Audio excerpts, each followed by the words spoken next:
What's going on, guys? Welcome back to another video from myself, Ehsan Khan, and in this video I'm going to be giving you 4 ways that you can get more clients for your recruitment business.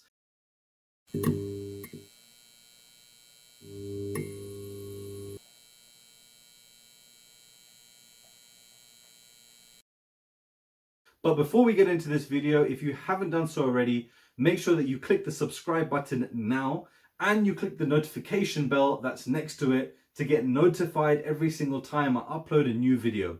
And on my channel, I talk about how you can make 6 figures in your first 12 months as a recruitment business owner. So if you want to make more money and live life on your own terms in 2021 and beyond, then this is definitely the right channel for you. So let's get into this video. 4 ways that you can get more clients. LinkedIn is a professional network, which means that you can search for pretty much any type of individual that you're looking to sell to, and you can connect with them and you can send messages to them. Now, what's really important is the fact that you have to understand that LinkedIn is just like any other tool that's out there.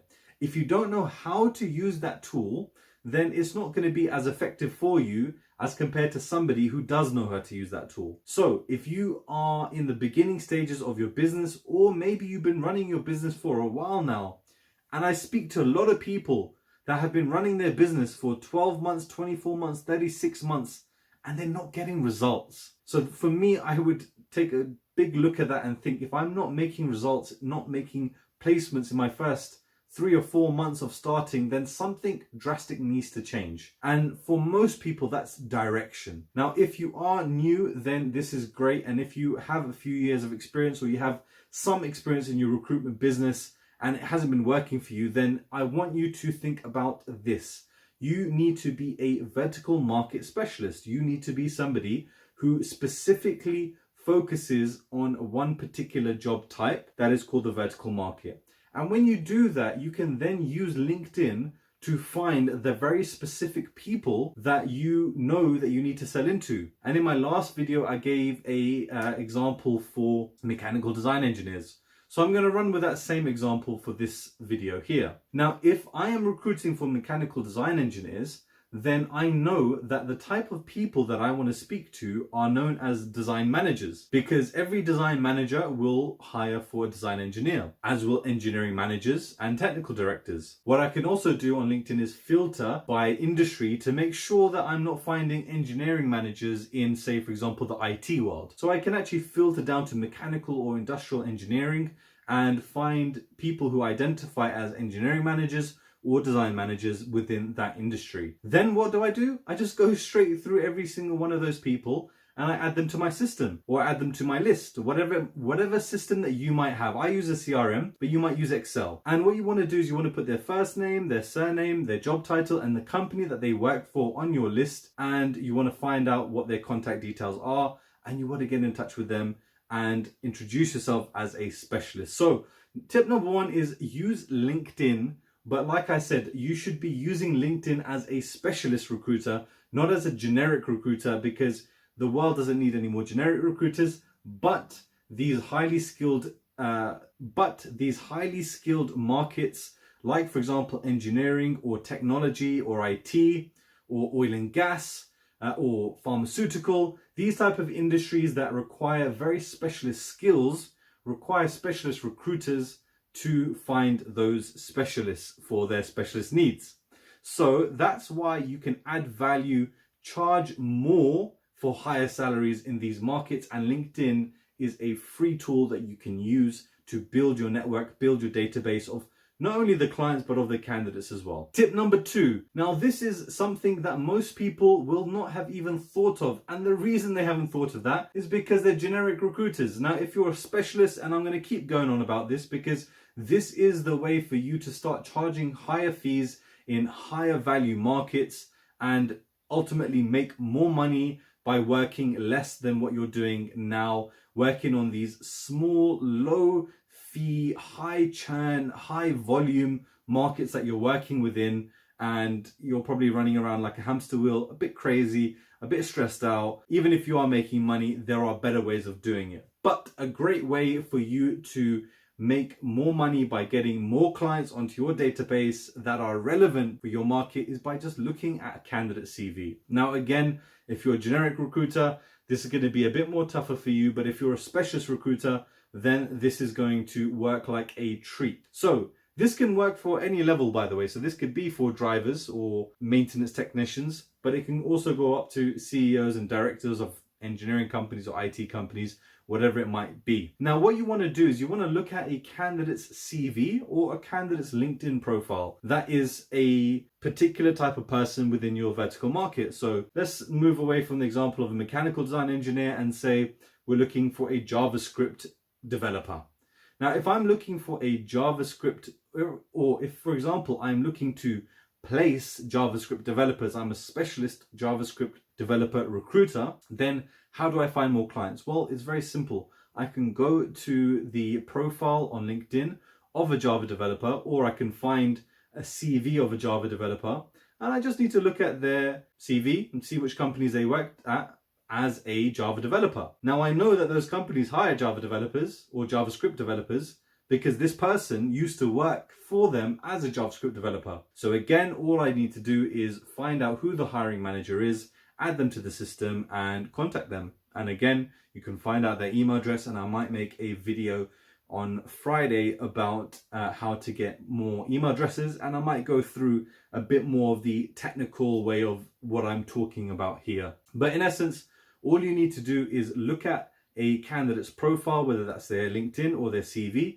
see which companies they work for and add those companies onto your system, and you can then contact them, you can send them your CVs, and this is a way of growing your network. Tip number 3, this is something which I think a lot of people turn their noses at, and usually it's because they're not able to really do it effectively and they get turned down. But one of the best ways to get new clients on board is by asking candidates that are active in the market who they're hiring for. It's a very simple question to ask. You do need to ask it in a particular way as to not arouse suspicions for why you're asking this information. So you might need to create a story about why you want this information. Ultimately, if I was you, I would just ask the question, by the way, who else are you interviewing with? If you are planning on representing this candidate, then it is important that you know who else they're interviewing with, and you can say to them that this information is important because as you're representing them as their recruitment consultant to other businesses,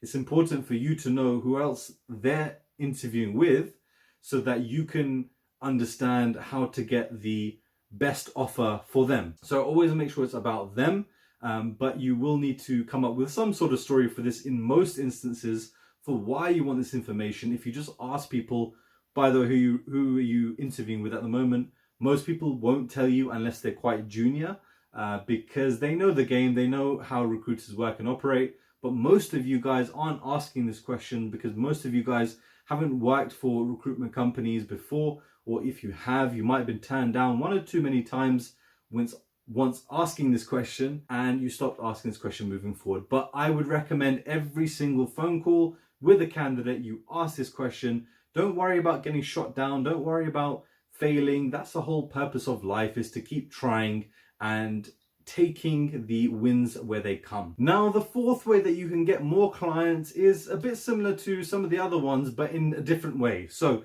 before I spoke to you about going to LinkedIn and going to a candidate CV and seeing which companies that they worked for, or maybe finding and filtering and searching for particular types of hiring managers and finding them that way. And tip number 3 was about asking the candidates for referrals. Now, tip number 4 is about going to LinkedIn or going to sites like Indeed or Google and finding out who's hiring. So who is actually actively hiring in the market right now? Again, if you are a vertical market specialist, then this is very easy. You just type in the job title that you're trying to recruit for and you put it in and you see who else is recruiting, who else is hiring. So you can do this by, for example, again, if we go back to JavaScript, we can say the JavaScript developer jobs in London, or JavaScript developer in New York, or JavaScript developer in Scotland or Denmark or Amsterdam, or wherever it is that you recruit for. Just type in the job title into Google with jobs and then the location, and you will be able to see a list of companies that are hiring actively in your market. You will need to filter this, and there's no way to really filter this automatically, but you'll need to, in your mind or manually as you're going through, filter between the different recruitment companies that are actively hiring, because those are not going to be good for you to email other recruitment company CVs. But you want to find actual companies, the operators themselves, the actual organization, the clients themselves who have the need.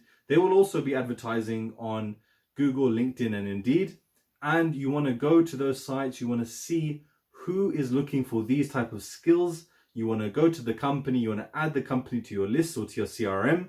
And you want to find out who the hiring manager is in those companies. Then you want to contact them and you want to send them CVs to show them that you have the right product for them at the right time. And if you do those 4 things, I know that this is going to set you off in the right way for 2021, and you're going to make a lot more money this year than you have done in previous years. But the one thing that I would say to you is most important about all of these things is that you are consistent and are persistent. So if you are consistent, it means that every single day, not only are you doing new business development activities, but you're also servicing the clients that you already have. And obviously, if you don't have any clients, then all you should be doing is focusing on new business development activities. Then you want to split that new business development activities up between clients and candidates. And yes, in this example, this video that I've given you 2 ways how you can do business development by using your candidates. So it's very important that you balance your client work and your candidate work on a daily basis. You need to be consistent with both things. And the other thing is to be persistent. Now, when it comes to clients, no client really responds to you on the first email. Most of the clients that even I work with, I've built a relationship with them over at least a period of 6 to 8 weeks. There are companies that I'll find a manager, I'll add them, I'll send them an email, they'll respond to me straight away, and we'll start a business relationship, we'll make a placement there. But most of the time, that's not the case. Most of the time, you'll have to send 3, 4, 5, 6, 7 emails showing consistency, showing different product that's relevant to them, for them to take notice of you and for them to think, well, actually, this person does know what they're doing. They do know what we're doing, and I think it's good to engage with them.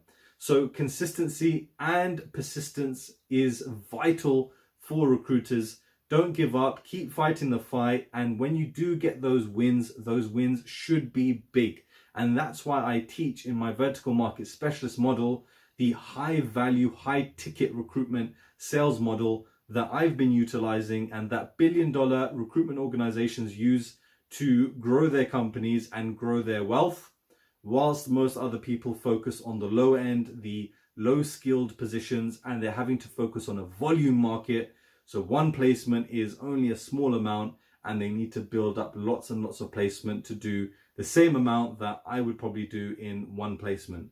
So it's really important, guys, that you focus on what level are you working at, because that level will determine the quality of your own life as a business owner as well. So I hope you've enjoyed this video. I hope it's benefited you. If it has, make sure that you share this with people that you think are going to benefit from this video as well. And again, I've said it before at the beginning of this video, and I'll say it again now. If you haven't subscribed, make sure you do so now and click the notification bell. I upload 3 times a week to help you in your recruitment business. And if you're serious about changing your life and scaling your recruitment business, or if you are new to recruitment and you want to start a recruitment business, then I recommend that you join the Money Making Academy, which is my 7-week coaching program. And we can discuss how it can help you gain more control over your life and give you the freedom that you were looking for when you first started this business.